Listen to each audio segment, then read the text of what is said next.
Thank you, Mr. Chairman, and thank you, Commissioner, for being here today so that we can talk about the very important relationship between taxpayers and the IRS.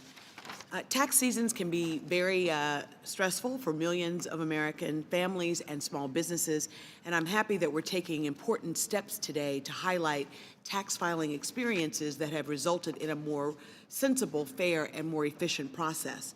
The road to this point has been a long one. The IRS has had their work cut out for them with a very long list of major implementation issues over the last decade. But today I'm glad to hear that the IRS, through the passage of the Inflation Reduction Act, is improving its interactions with the public. Last year, in this very same setting, you and I were able to discuss the well-documented reports over the last few filing seasons that recipients of the Earned Income Tax Credit face significantly higher audit rates than other taxpayers. These findings were discussed in detail, and I appreciate our colloquy. EITC audits are more heavily concentrated in the southeast of the United States and including many of the counties that I represent in Alabama's rural and underserved Black Belt. In fact, Greene County, Alabama, in my district, was among the 10 most audited counties in the country for EITC recipients.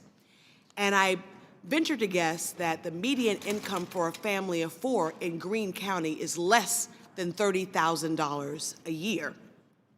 Since our conversation last year, you penned a letter to Congress in September of 2023 mentioning the administration of additional steps and an initial round of changes that have been made regarding the audit process for EITC.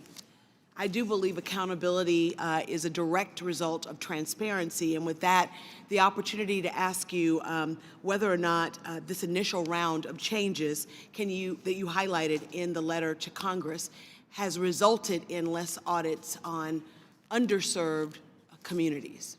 It will. I want to start by saying it is, there are certain solemn responsibilities that the IRS has that we have to meet our mission. We have to meet our mission in a way that avoids disparate impact.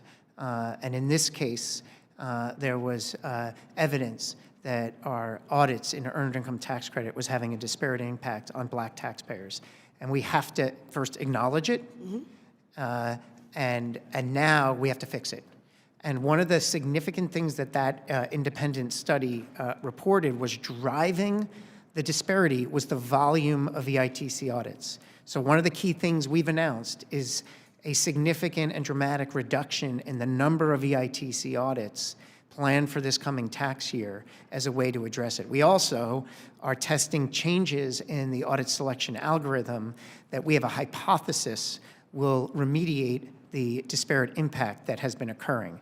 And it'll take a little bit of time to validate that. We hope to update that, maybe in the fall, where we have more data to make sure that we're reporting publicly that the steps we took had the impact that we wanted it to have.